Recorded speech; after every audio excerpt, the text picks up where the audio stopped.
Hey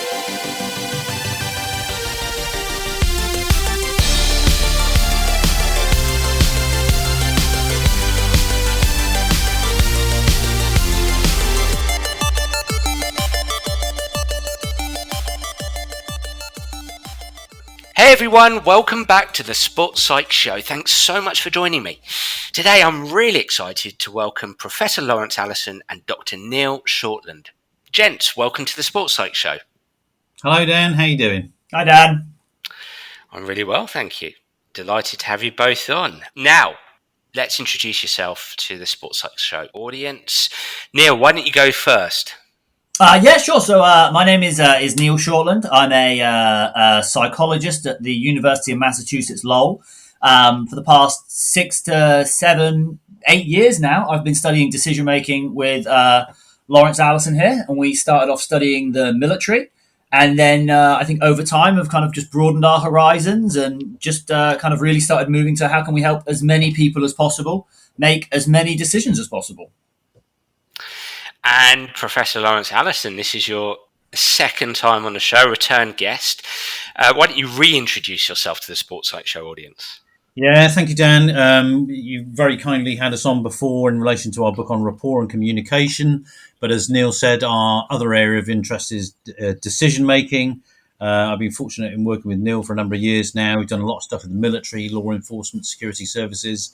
And we've recently written this book, general public consumption book called Decision Time, How to Make the Choices Your Life Depends On. And we're delighted to be here and speaking to you again. So thanks for having us on.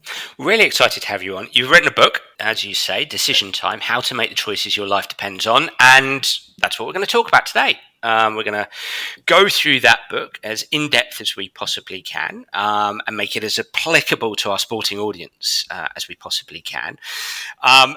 Neil, I know you're a keen sporting fan. You're a golfer, aren't you? I am, absolutely. Yep. One of those sports that you're meant to be able to use your psychology background to help. Can't say it's actually ever made me any better, but at least I know why I'm bad. I feel your pain. The reason why I'm a sports psychologist now is because of my golfing background, just to work out where it all went wrong. And Laurence, you're a self-confessed non-sporting fan, apart from boxing. And there's been some really interesting fights, hasn't there, recently? There's been some tremendous heavyweight fights in recent months. I mean, really fascinating from a psychological point of view, but yeah, big fan of boxing, specifically heavyweight boxing. Less interested in team sports, but that's why we have Neil here to cover that. Well, no, I mean, it's all very relevant, and straight away, just listening to what you said there, those heavyweight fights, Tyson Fury, Wilder, Anthony Joshua, Usyk fights. You mentioned a psychological bent to those. What was your perception of those fights from a psychological perspective? Well, I think it's been said before in the heavyweight division, very interesting characters, very different fighting styles, lots of psychology within it in terms of the games played, etc. Obviously, different training regimes, different coaches that have been involved. And of course, I don't know the insides of Joshua's camp, but I did, when Joshua turned up at the weight that he turned up, I just thought it was a really strange decision. Knowing that Usyk's a very good technical boxer, has been for years, it seemed strange to make a decision to fight on his terms. I thought that was odd. The Fury-Wilder fight was a great fight, but I think, by both men's admissions, it wasn't a great technical fight. It was a real slugfest. So two very, very different fights there. And, two, I think, somewhat predictable outcomes, I guess, given the circumstances within which both boxers went into those matches. I mean, I think what will be interesting is what happens next. Joshua is talking about changing his game plan and becoming more of a brawler and dropping the technical side of things in favour of, taking the fight to Usyk. Interesting times ahead. It's a really interesting time for the heavyweight division, I think.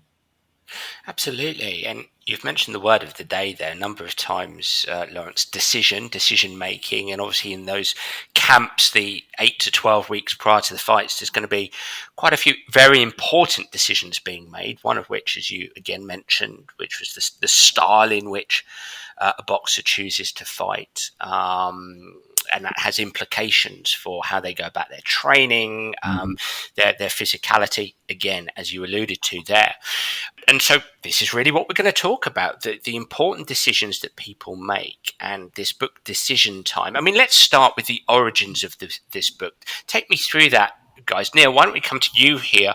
What was the genesis of this book? Well, the genesis of the book, I think it slowly emerged over time how much this idea of decision making, I think, resonates in the real world. And actually, one of the original origins, actually, is one of the times I think one of the first times I ever gave someone advice outside of, I guess, work was actually an athlete decision. But we were working a few years ago on soldiers, and I started my PhD under Laurence, who had done years of work with the police, with emergency services, and I was working with the army at the time.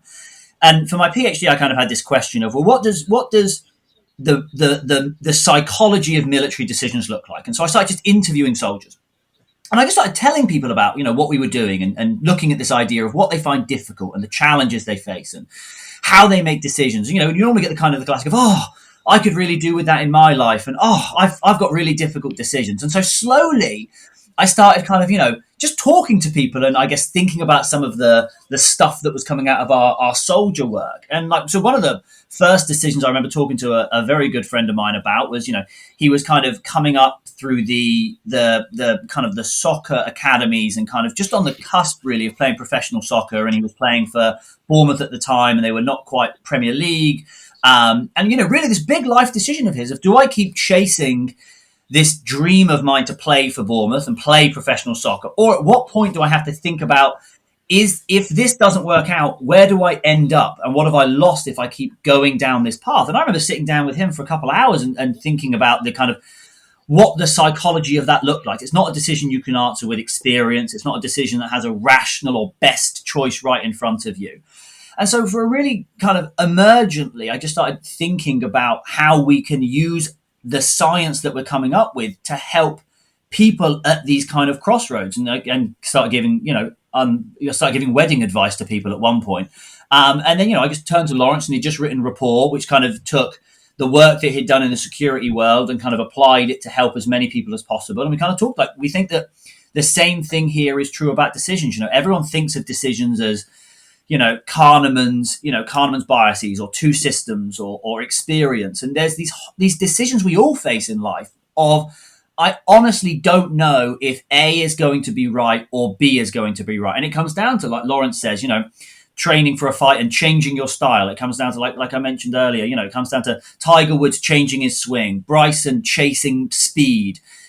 These people face these crossroads of, I think I could try this thing. I don't know if it's right, but I don't know if not trying it's right. And that's exactly the psychology that we were tapping into with our soldiers. And so we just thought, this is something that I think a lot of people can enjoy and benefit. And I think it's just so much broader than where it started, which is this, this extreme environment. And the more we talk, the more we speak to people like yourself in these different areas, the more we're finding that people really resonate with these ideas and this science of making difficult decisions. And to be clear, there's been a lot written about sort of everyday, pretty humdrum decisions. This is not that book. This book is about the 1% of decisions that are life-changing. And as Neil said, in a military context, it might be a shoot, no shoot decision.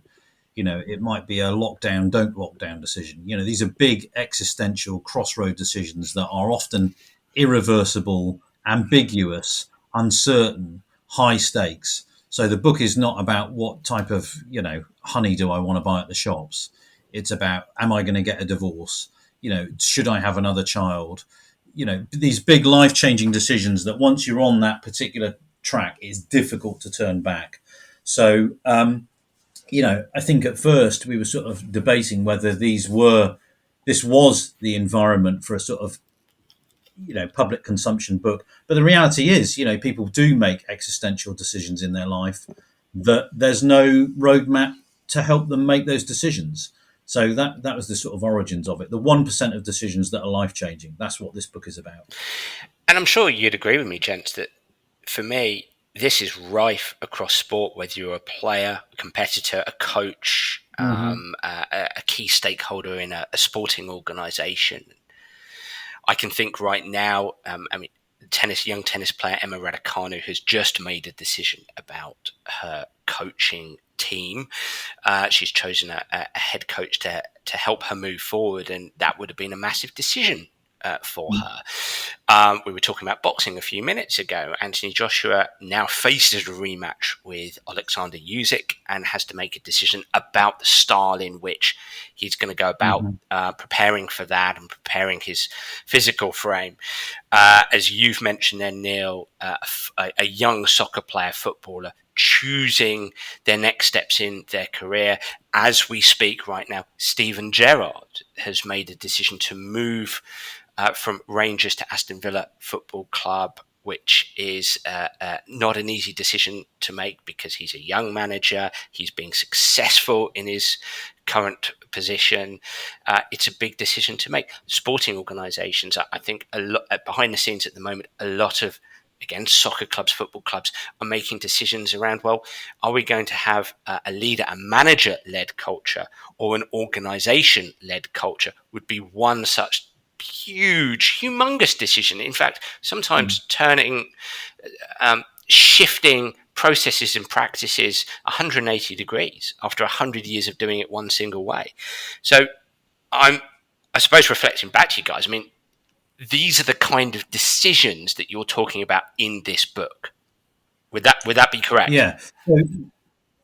Yeah, absolutely. And, maybe it's worth sort of digging into the model, as it were, that what we know from our research, our elite decision makers do that is different and more productive than what our journeymen decision makers do. So, I mean, in sort of simple terms, there are 4 things that we know that our elite decision makers do.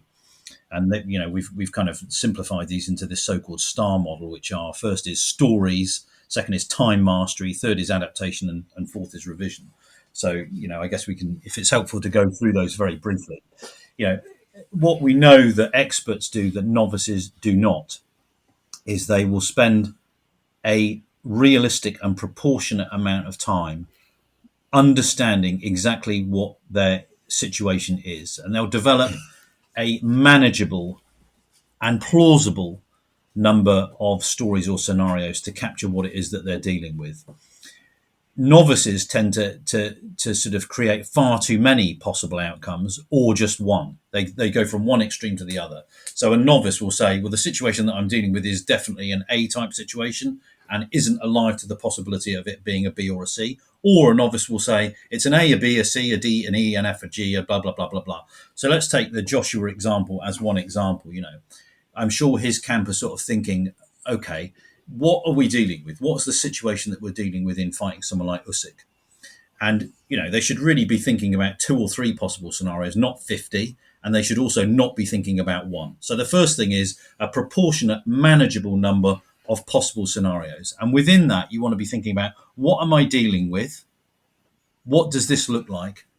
And what will it look like in the future? So that's the first thing, getting an assessment, like a GP would, plausible number of scenarios to categorize what illness they think is being presented with.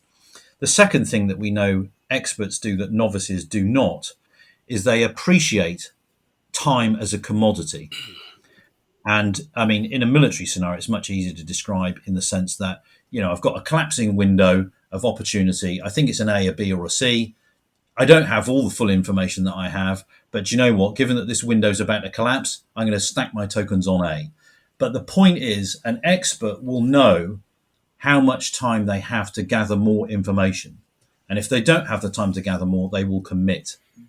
As the other thing that we know paralyzes people, and a lot of what we talk about in the book is this concept of inertia. When people are presented with a crossroads decision about what to do or not to do, they often spend way too long sat at the crossroads instead of committing.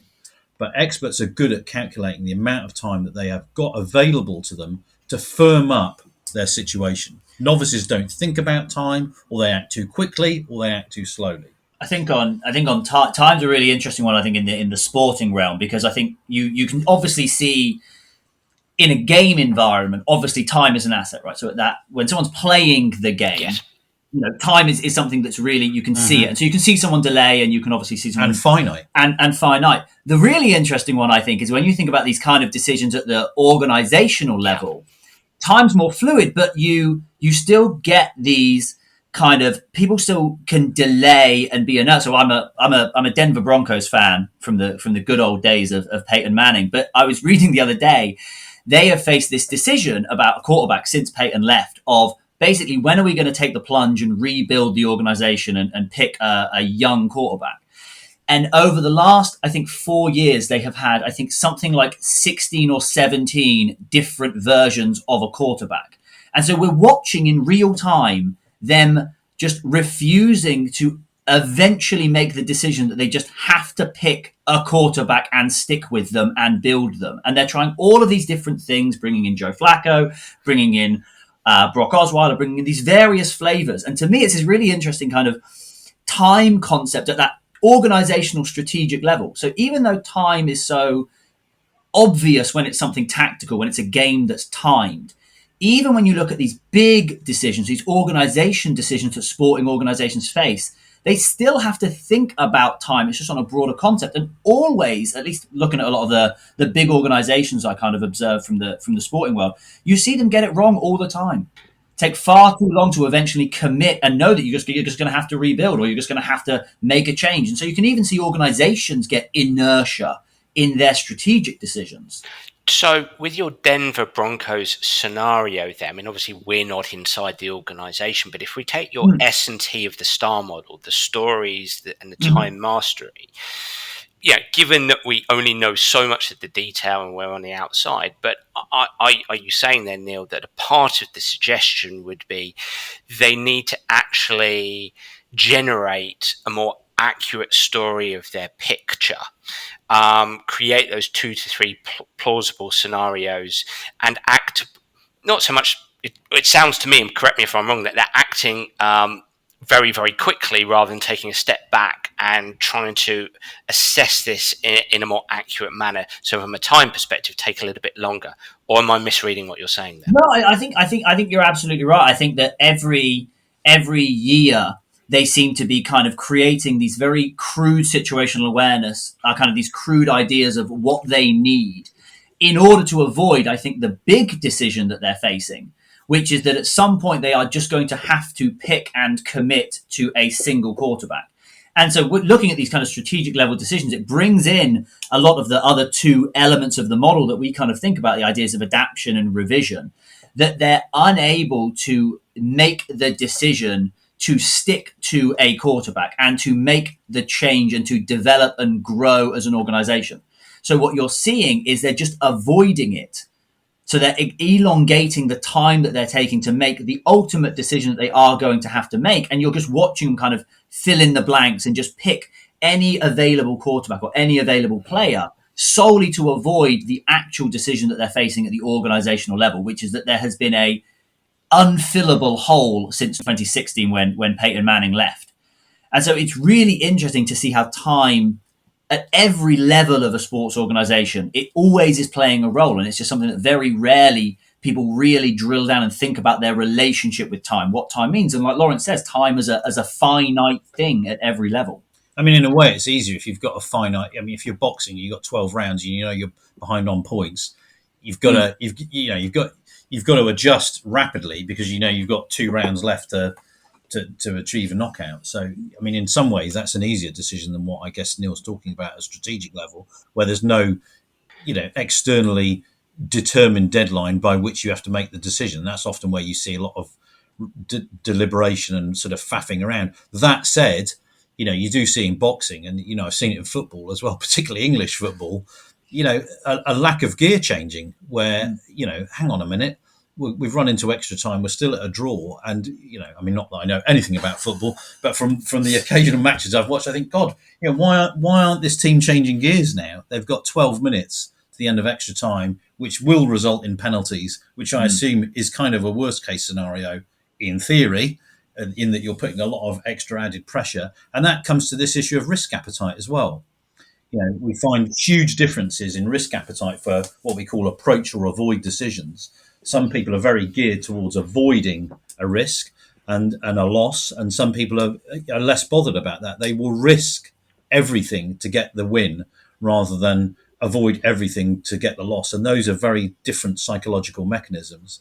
And I think you want you want teams, people, fighters to pivot towards an approach orientation, which is about securing a win and not avoiding a loss. That is a big turning point around which you need to change mindset. I think that's a fascinating point. And obviously, I mean, in your introduction, you differentiate between these moment-to-moment decisions, and you talk a little bit about the work of Gary Klein and his recognition-primed model of decision-making, which is that, quick, intuitive decision-making, naturalistic decision-making, to the kind of decision-making that you're talking about in this book with let's say, England football. A lot of those decisions in extra time are having to be made on the fly by players, and a lot of it is related to their game intelligence.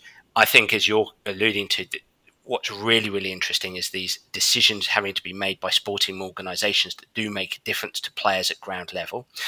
And if we go with that boxing scenario, and look, rounds 1 to 12 are, we're having to make faster decisions here, although not as fast as, say, football, rugby,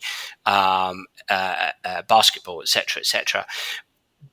In the decisions made in the camp, in the lead up, are really interesting, because if we think this from a frame of reference around time mastery, the stories that these boxers are creating and their coaches are creating going into a fight, I just sometimes wonder if these teams, and I have experienced this, so I don't wonder this, I know this, that the conversations going on are, we've got 12 weeks, right? We've got to make a decision, right? Okay, let's go in this direction. And sometimes time is distorted. And I just wonder sometimes if actually, if we're talking about boxing, boxers and their teams, their coaches, actually need to stop. Wait, we've got time.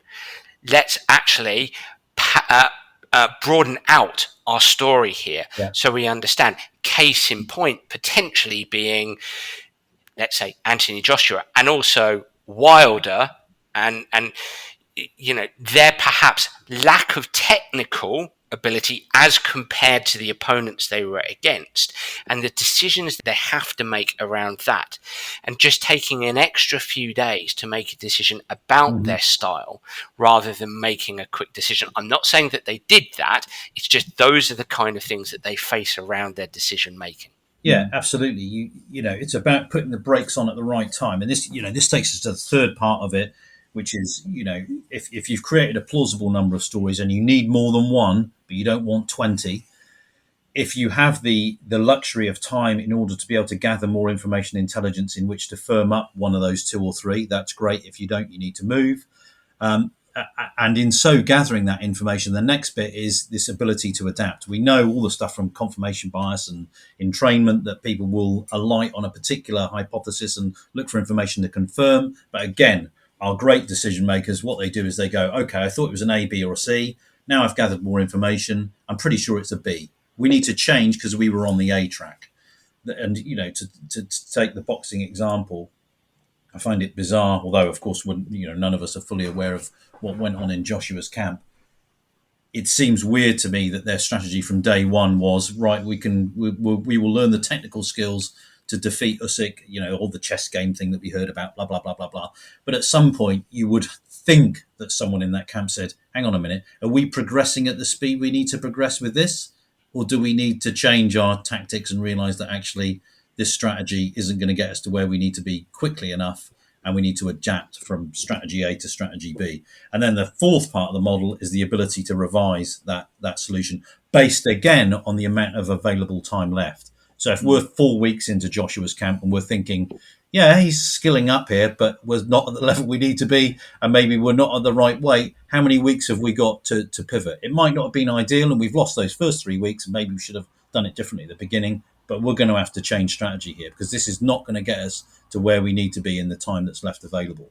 I think the revision and resilience stage as well, I think, is one of the most, at least for me, I think it's one of the ones that I see very often, which is the idea of when someone enacts a decision, how do they react to the early bits of feedback, right? So psychologists always talk about like desirable difficulties, right? So some difficulties are good, right? They make you grow. And when you change something, there's going to be a period of growth. And it's this interesting stage of how does the decision maker handle that period of growth? And so the one I always look to, only because of the interest in the sport, is, when you look at something like golf, people are always making changes, right? They'll change a caddy, they'll change a swing coach, they'll change their swing, and you'll see them in real time go through this period of difficulty, right? We saw Spieth drop off the planet for a little while. We saw Tiger change his swing 4 times. We saw Bryson chase distance and then come back as this just big hitting beast. But in all of these times, they go through these difficulties, and every week they're getting the press questions of, do you think the change was the right thing? Do you really think you should change your caddy? Do you really think chasing distance is right for you? And that's where the decision maker has to make, again, it's not just that first decision. They have to keep making the decision. Do I keep down this path? And at what point do I know that it isn't working and I need to, like the step before, adapt and rethink? And that's a really interesting test of a decision maker. I think when I look at, golfers, Tiger always committed, knowing that he would suffer the difficulties and then would end up back better than he was before. That's why he's won majors with 4 different swing changes. I look at someone like McIlroy, who I know is goes through many different phases. McIlroy seems like he changes his mind, and after every win, he declares he's found the new thing. And then the minute he stops winning again, he changes something else. He changes his caddy, he changes his swing, he chases distance, he changes his putter. And so I love the last stage, like revision, and watching it in real time. You see it with a sporting organization if it changes its ethos. You see it with a golfer if he changes anything about it. And it's about, how do you handle that moment when you've made the decision and it isn't brilliant right away, and you get that hit of negative feedback? And because it's important to know when you need to change, when something isn't working and you have to adapt. But also you have to know when it's right to keep going, push through these desirable difficulties, because in the end of it, you'll be better off in a better organization or a better player because of it. So that's one, when it comes to the sports, I've always thought is really relevant, because just as watching golf as much as I do, you're seeing people change something, suffer for a month, a year, a few years on the promise that they'll be better when they get through it. And that's that revision and resilience stage of the model, just in real time. Well, this is fascinating stuff, and again, being we're all psychologists here, and being the sports psych here, I just obviously want to point out that ethically, we're not in these camps, and we don't know the decisions that they're making. So if we use any examples, it's just purely from a bringing this alive perspective. But I think that these examples are really, really important. And I don't want to alienate Laurence here, as Neil and I geek out on the golf side of things. But I do think the Bryson DeChambeau situation is just so fascinating, because, being entrenched in the world of golf, which I am, I do know a little bit about kind of the conversations that have gone on behind the scenes. And without going into huge detail, what they're related to is this was a decision of genius level to make the decision to bulk himself up beyond anything that's ever been seen in 150 years of competitive golf, against a landscape that has always suggested, well, yep, okay, we've started to do this more in the last 30 years, but this can actually wreck your swing and wreck your game and wreck your career. And there are examples of that happening. But because COVID hit, obviously the story changed for Bryson DeChambeau. The time situation influenced that story. And he had the wherewithal, so the adaptation, the assumption, to make the decision, I am going to go and do this. I am going to bulk myself up beyond what anybody else has done in top flight professional golf and try to hit the ball further. And it's worth the risk. And it's enormously brave. And I just wonder if that, throwing the question out to you both, that adaptation and assumption, you've created a model, a star model, because you're suggesting that this is a skill, that decision making is a skill. But, isn't this the area, adaptation and assumption, that does this require a high intellect? What does this require? Intuition that is beyond the capability of some people? Probably no question, but is this actually possible for everybody? Well, I think there are. Sorry. Okay, I'll go with golf. I'll go with golf, and then Laurence can go into it and take it to something more broader than the one sport I know about. So the Bryson one I think is interesting, and please Dan correct me if I'm wrong. But what's so interesting about Bryson is that adding speed has ruined so many careers. Like literally, McIlroy said at the start of this year in a press conference, he tried to chase miles per hour, and it was one of the reasons he kind of developed more of a two-way miss. Bryson could add speed because of his one plane swing and the way he swings his golf club, which is kind of built to allow him to add a lot more speed. So in Bryson's case, his decision is very expert level, very statistically based, and with a good situational awareness, knowing that his swing allows him to bring more speed in. What I think is the interesting decision around that we saw was a lot of people seeing Bryson doing it and then chasing Bryson without really fully thinking about all of the variables in their own game and their own swings. And that's why it works for him, but it didn't work so well for some of the other players who have either tried it historically or tried it in the aftermath of kind of what Bryson did. So I think Bryson's decisions has a lot of what Bryson did so well is he had the other variables in there, very good situational awareness, very good awareness of how it would interact with his swing and had the mechanics. And obviously, like you mentioned, he had this time element to be able to think about the time that he suddenly had because of COVID. That would be my assessment, again, as an external person, kind of from what I see on the outside of watching the other players and Bryson. And sorry, Laurence, just to jump in there, because I think this is important to say, to come back to the book, he knows himself, and self-awareness is a piece that you talk about in the book with relation to decision making, because again, from the outside, I've not met Bryson, but at least I don't think he's that, he's made a change and he's not been that neurotic about it. He continues to do it in the face of some uncomfortable times, some uncomfortable things that are going on around him, some conversations within the industry that could be very hurtful, a public perception of him, a look about people in terms of him changing the face of the game and the equipment being used, and we're hitting the ball too far.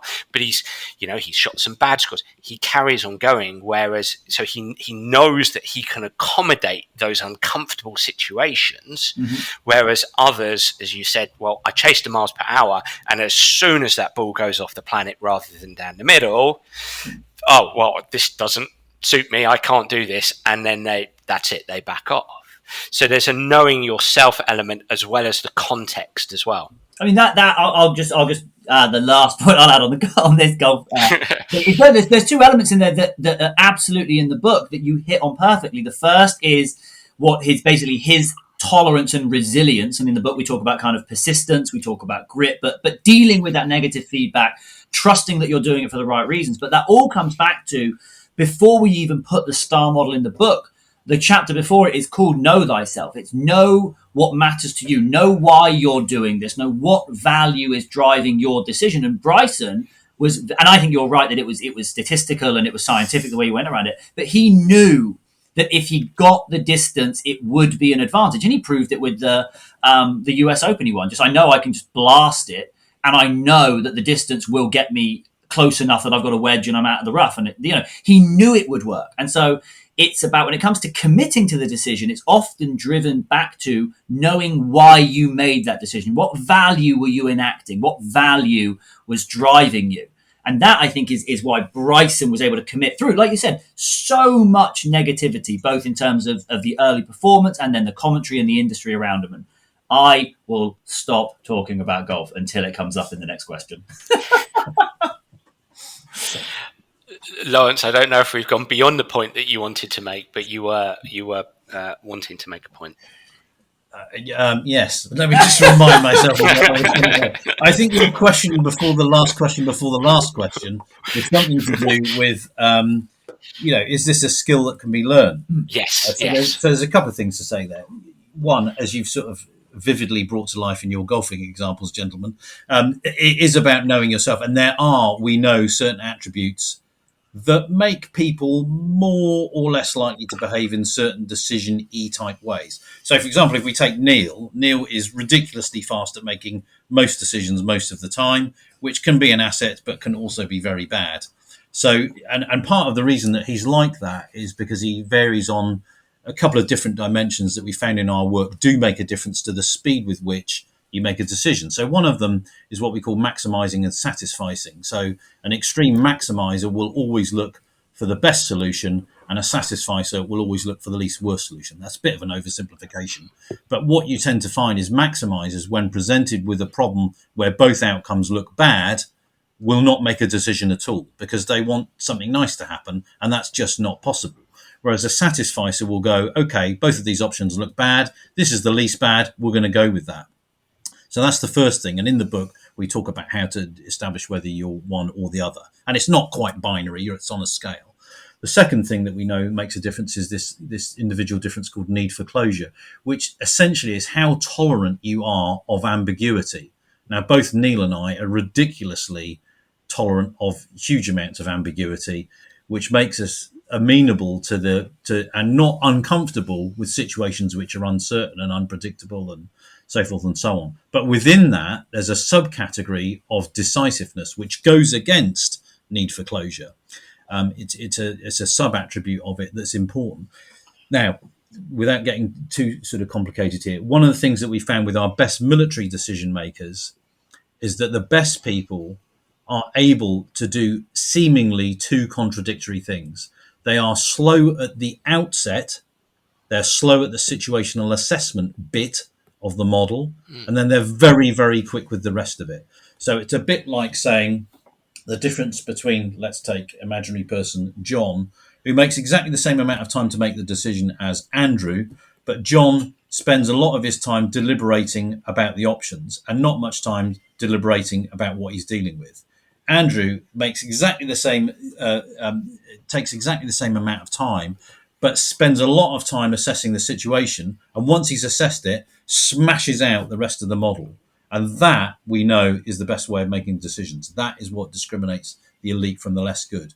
So stack your tokens at the front end, if you can, on understanding the situation, and then really commit to the time bit, the adaptation, and the revision bit. And it's, again, taking the doctor example, if you've got a 7-minute consultation and the doctor spends most of their time doing the diagnosis bit, the prescribing bit comes easily. If you take not much time doing the diagnosis bit and then start dithering around all the different pills you could take, that is a problem. So there are individual differences. You need to be aware of them. You need to be mindful of them, and you need to know when you're at that crossroads of do I do A or B, what am I likely to suffer from? Where do I need to stack the tokens, and what are my risks and pitfalls? So if you gents were brought into, as an example, a boxer's camp prior to 12 weeks at the beginning of a camp prior to a world championship, and there were decisions to be made, you would be helping them to develop a story with sort of 2 to 3 scenarios, and you would stack the time in favor of, look, let's create this story, let's understand our situation here, to promote a decision to be made at the right point with all the evidence. And then it's about, once the decision's made, it's about going for it. But obviously there could be a great deal of cognitive dissonance as they're then going through the process of, they've made the decision, okay, let's get on with it. But there can be some unhelpful thoughts, feelings, emotions, sensations that are trying to get in or trying to creep up on us. And so subsequently, it's about people being able to deal with those uncomfortable and unhelpful thoughts, feelings, emotions, sensations. Would I be reading you correctly there?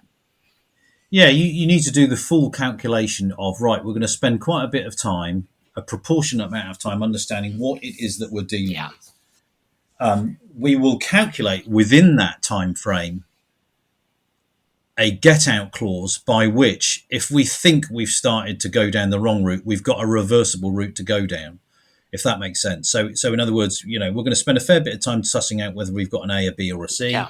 But we will allocate a proportionate amount of time to that. If we realise that we thought it was an A but we're wrong, we've got enough time to pivot. And what are we going to do when we pivot? All of that needs to be mapped out ahead of time. I mean, unlike, I guess, a lot of decisions in the real world, I am guessing in most sports you have finite times because you know when your game's going to be.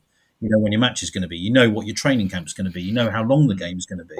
And critically, I think the other advantage that you have in sports, I mean, maybe we can open up the argument in terms of coaching and school sports and stuff like that. But I assume that in most sports, there's a pretty simple goal, and that is to win. I mean, and again, in sort of existential decisions for a lot of us, it isn't always clear what the goal is. But that is a critical function that discriminates elite from novice performers. They spend a lot of time deciding, but they don't think, hang on a minute, what's the actual goal? What is the end goal of this? And they spend all their time worrying about the decision.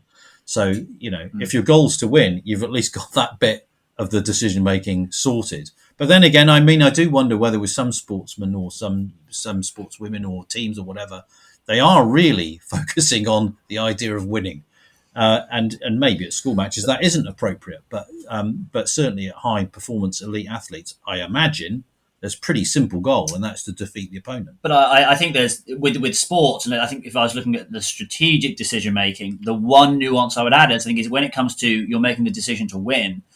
I think strategically organisations have to factor into that. When do we want to win? Because the decision you make if you want to win next season or have a winning season or be competitive next season may be different to the decision you want to make if you want to win 3 seasons or 3 championships, but you're willing to win your first one in 3 to 4 years.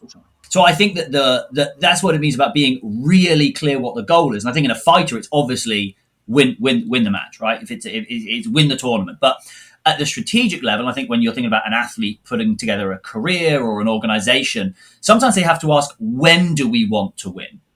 And that's a really different question. So it comes exactly what we said when we talk about anyone making any decision. You have to know what your goal is and be really clear about it. What do you want and when do you want it? Because that is going to impact how you assess the situation and what the better or best decision in that situation may be. Yeah, you can't get lost in the weeds of the details about diet, nutrition, unless you know what the end goal is. All of the details feed the end goal, not the other way around.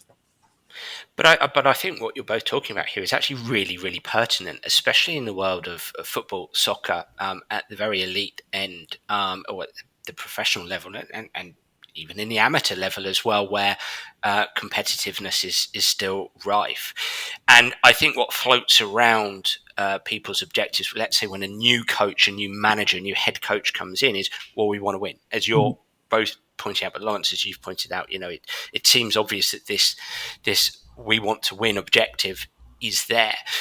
I think the problem is, and bringing it back to your STAR model, is the stories and the scenarios aren't broadened out enough. The heavy lifting isn't done well enough. And so, and again, I appreciate this is a very broad brush statement, but my experience has always been, well, new manager, new head coach comes on board and everybody's very excited and the objective is winning. But, well, when? And what does that look like? Do we expect that, these days at the highest level, you can lose 3 games in a row, your first 3 games, and suddenly everybody's calling for the head coach and manager's head. Now, how do organizations deal with that? Do we need to do more heavy lifting? Do we need to have more conversations? And then you can go to revision and resilience piece, which is, you write about accepting difficulty. And again, I don't know if there's enough conversation around, well, yeah, we want to win, and we might earmark next season as our winning season, but there's going to be enormous difficulty here. There are going to be losses. There are going to be some unfortunate things that take place. There are going to be injuries, etc. So I don't want to move off the realm of decision making, but I think this is contained within what we're talking about. That there's not enough story building and scenario building early enough. Again, we come to the time mastery there. And so coaches and managers lose their job because the heavy lifting just isn't done. Yeah. It's funny to reference a study that Laurence did that I think is relevant here. He did a study once with police officers, and he looked at time urgency, and it's kind of this individual concept of how worried are you about the time pressure that you're currently facing. And he found that those who were really worried about time spent a lot of energy and cognitive resources worrying about time, and therefore less invested on what they were actually meant to be doing. And I think for the situation you're talking about, if you come into a situation knowing that you have not a lot of time to get wins or create that change or make the transition, that the existence and the fear of time is not going to help the decision makers, because they will be so worried about the time that they may not have that resilience to know or to deal with any negative feedback early on. And so that's the thing I think about the model is so much of it is threaded through, the stories, the values that you take into a decision, right? They're going to impact the stories and the way that you think around what you're facing. It's going to impact your relationship with the time that you think you have, impacting how adaptive you're going to be. And then that handles how resilient you can be if you start to suffer desirable difficulties or negative feedback. And so all of these, I think, are threaded, again, from the organization all the way down to that individual manager making their decisions on game day. And at the heart of this, for me, lies self-regulation, because the A for adaptation and assumptions, we have to continue, we've made our decision, we have to continue to think clearly and rationally.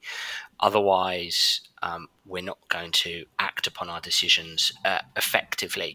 You talk about the importance of keeping values at the center of your decision making. I'm guessing that can help somebody to retain a sense of rationality, clear-mindedness, to stick with what they're with the decisions that they've made.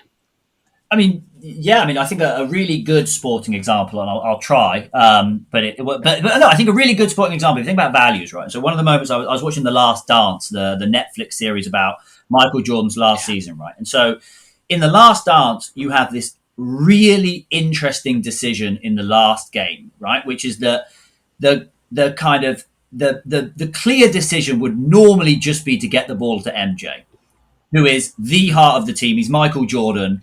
And if anything, it's probably the most defensible decision with the last shot of the game to win the championship, give the ball to MJ, right?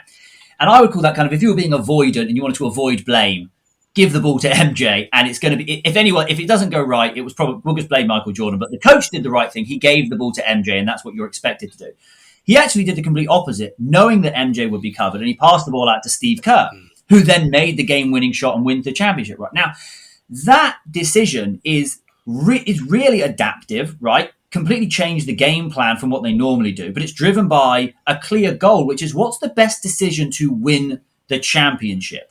And to do that, the manager had to make the decision that probably put them in the greatest position for blame if it went wrong.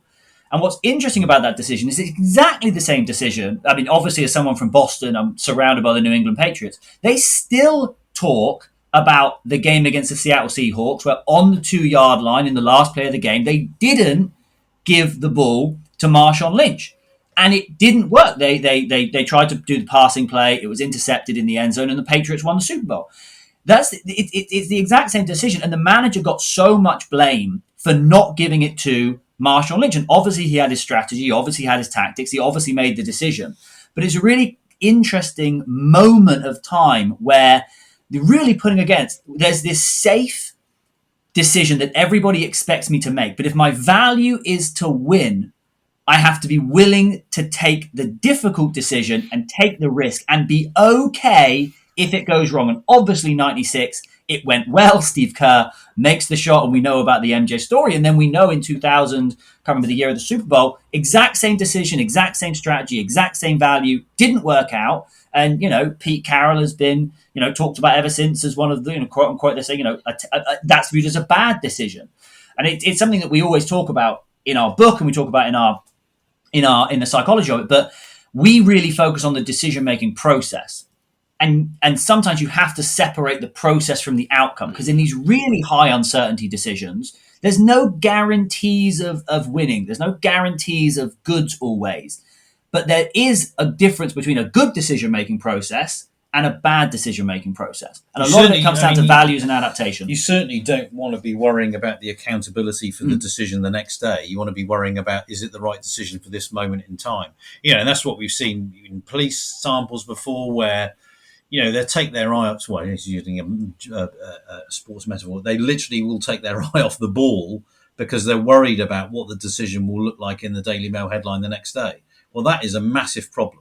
If you're not focused on what it is that you are dealing with now, but instead focused on what this might look like in tomorrow's headline, that is completely paralyzing.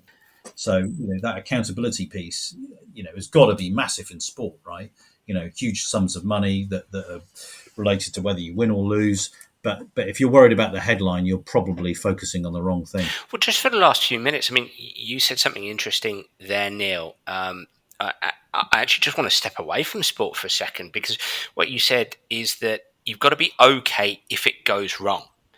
Now, as much as I'm passionate about sport and, sport being hugely important in my life and other people's lives, 99.9999% of the time, depending, I suppose, on the sport that you compete in, your life isn't on the line. There are some sports where your life may be occasionally on the line. But whereas in policing and the military, is it acceptable to have a philosophy? You've got to be okay if it goes wrong, Laurence. Sure, you work with military personnel, you work in, every day with the police force. Surely you can't adopt that kind of laissez-faire philosophy. Yet, however, it appears that kind of philosophy is in tune with great decision-making. I think laissez-faire is probably the wrong term. I wouldn't want us to convey the idea that it's kind of, well, okay, that's screwed up, doesn't really matter. Yep. If you've gone through the right process and you've had a bad outcome, I can think of examples where pre-planning ops were done for firearms to go into a building, and they had everything right. Everything was planned. They drilled everything. They looked at the blueprints of the building that they were going to penetrate. And the blueprint that they hadn't taken account of the fact that 2 days before they were going to penetrate that building, the door had been changed. And instead of opening outwards, it opened inwards. And that's what screwed the event up.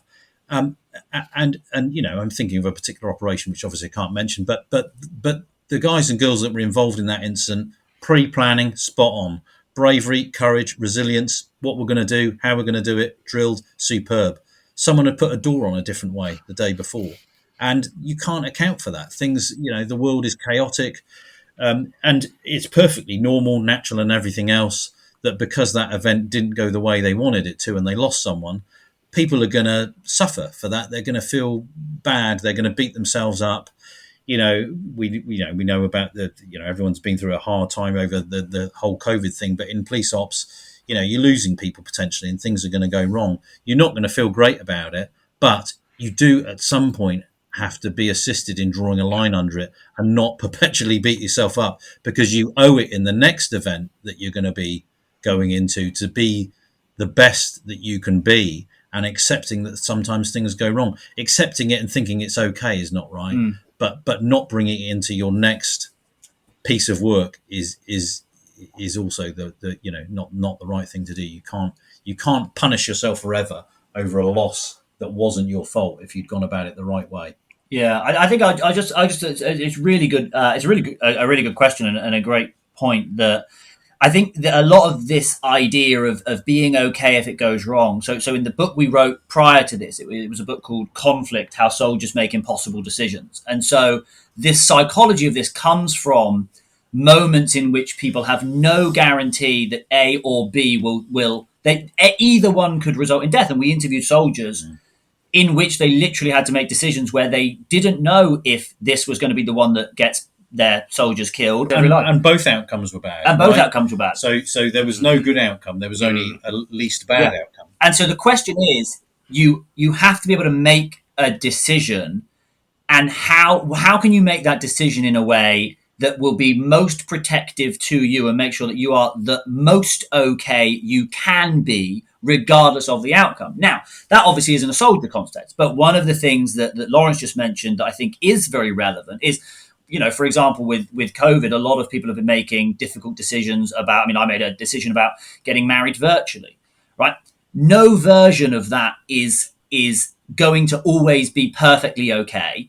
That each decision you make, there will be some part of that decision which is going to be hard or difficult. You either don't get married for a long time and it's complex and it's case, or you get married virtually and you don't have, UK friends and families there. So what we're talking about is how can you make a decision for reasons that will be the most protective to you in the outcome, the potential outcome, that there is negativity, that there isn't perfect positive reinforcement. And I think that comes back to knowing why you made it, knowing the value that drives you, knowing, like Laurence said, that you prepared the best you could, you planned the best you could, you made the best decision that you could, so that if everything goes wrong, you look back and say, it's okay, I did everything I could for the right reasons.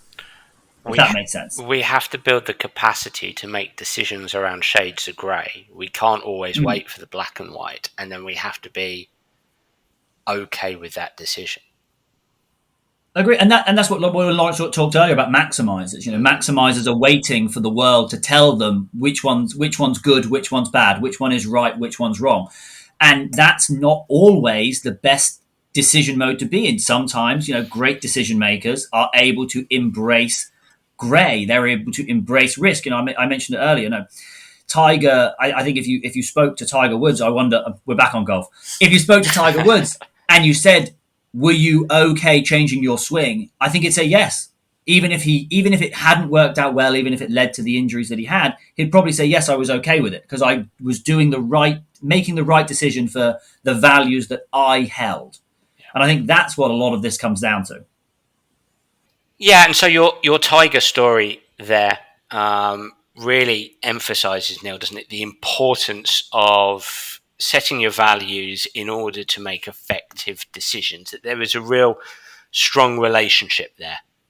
I think so. I think when we look at the book and kind of the way we've kind of mapped out this human process of making difficult decisions in life, in sports, before you get into the STAR model, right, you have to know yourself, and it's knowing your traits, your personality, your misses. What are your biases? What are your values? But then after you know yourself, who you are, what you want, what is your goal, you have to have that foundation.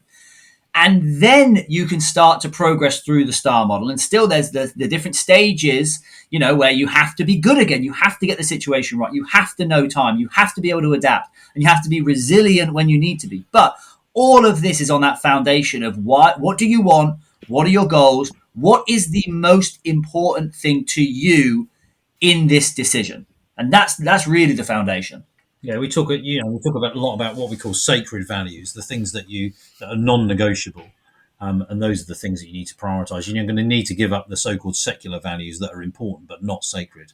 That's the key to it, I think. Yeah, Mark Monson's work. Know what you really care about so much that you are willing to not have these other things, to suffer this adversity because you know that you're chasing the one thing that really matters to you. Fascinating stuff. Laurence, you've had to put up for the last hour with Neil and myself rambling on about golf. So I'd love to the last 2 days rambling about golf.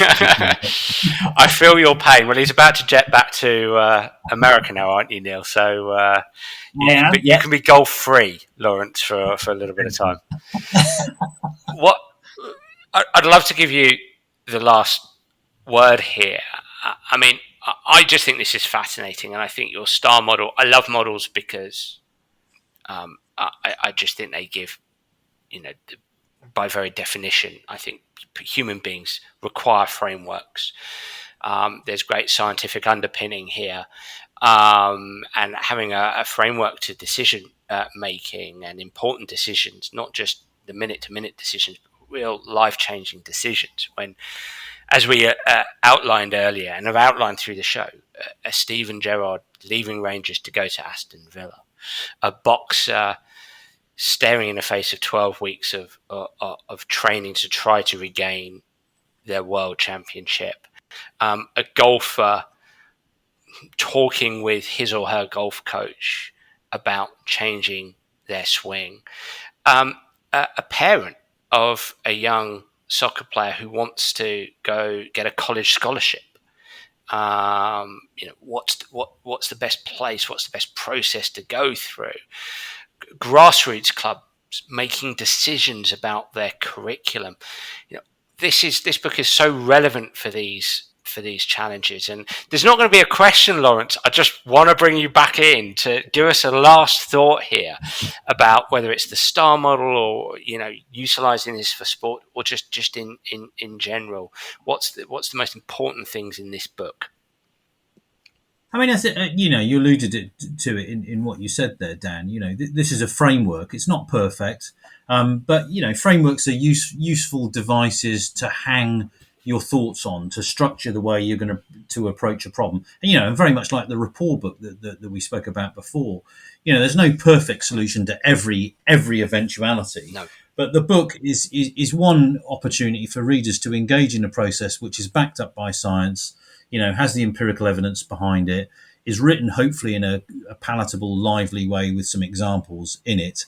And it's a framework to help guide the reader. It's not perfect, but it's a framework. And, we've been asked before, do we use it ourselves? And of course we do. It'd be ridiculous for a psychologist to be sort of engaged in a process for 30 years and not use it. But do we occasionally make mistakes? Yes, we do. But that said, I have used it in my personal life to good effect for some critical decisions. And I think it has helped guide me. So I guess, speaking personally as to its value, and I'm sure Neil would do too. But again, just a sort of final thought, there aren't many books about these 1% of decisions that really matter. Yeah. Lots of books about how you make decisions about money and so forth and so on, and corporate books and blah, blah, blah, and how to manage tricky things. These are life-changing, existential crossroads decisions, and there isn't much out there to help a reader to engage in that. And for all the examples that you've given there, I think they're good examples that align with that idea. Yeah. I mean, I think when I think about what the book adds, and I guess that when I use the models of the book and the decisions that I've needed help on in my life, they're decisions where I ask two simple questions. One, have I faced this decision before? Two, do I know immediately which one of the two choices or three choices is the best one? And if the answer to both of those questions is no, then you need this book. This is what it's there to help with, because we all face them. I'm not saying we face them daily. We don't face them monthly. Sometimes we face them once a decade, right? But people will sit there and face a decision that they've never had to make before, and in which both courses of actions have the potential for great outcomes and also the potential for bad outcomes.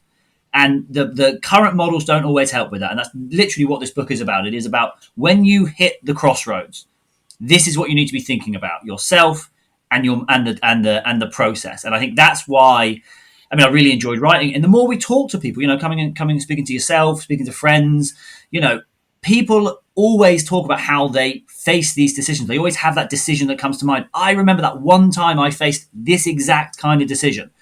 And so it's been really, I think, reinforcing and positive to think and talk to you about how many different decisions in the sports world this kind of book speaks to. Yeah, absolutely. Well said. Gents, absolutely fascinating. So it leads me to my final question. How can people get hold of the book? And if you'd like people to find you, follow you, get hold of you, how can they do that? If you've enjoyed our voices, you can download the audiobook on Audible. I am incredibly overly enthusiastic, I've been told. But no, the book is on Amazon, amazon.co.uk, Audible. Published by Penguin. And then you can find both of us on Google, groundtruth.co.uk. We kind of talk about a lot of our kind of training work and how we try and help people in the real world with these decisions. The website is www.ground-truth.co.uk, and that will refer to all the publications. There's some freebie downloads on there as well, and loads more about the military stuff or law enforcement. Maybe we should put something on about sport, Neil. I could talk about Tiger. A Tiger section on the website. That'd be a case study. Gents, thank you so much for your time. Thank you, Dan. That's Dan, great. it's been a Great to pleasure. speak Thank to you so much. Well, everyone, I really enjoyed that podcast, and I'd love to hear what you, the listener, think. So please do get in touch via Twitter or Facebook or through my website, danabrahams.com, to tell me what you think of the Sports Psych Show. And if you do have any suggestions, I'd be delighted to hear them. I'm already looking forward to next week's episode. Bye for now.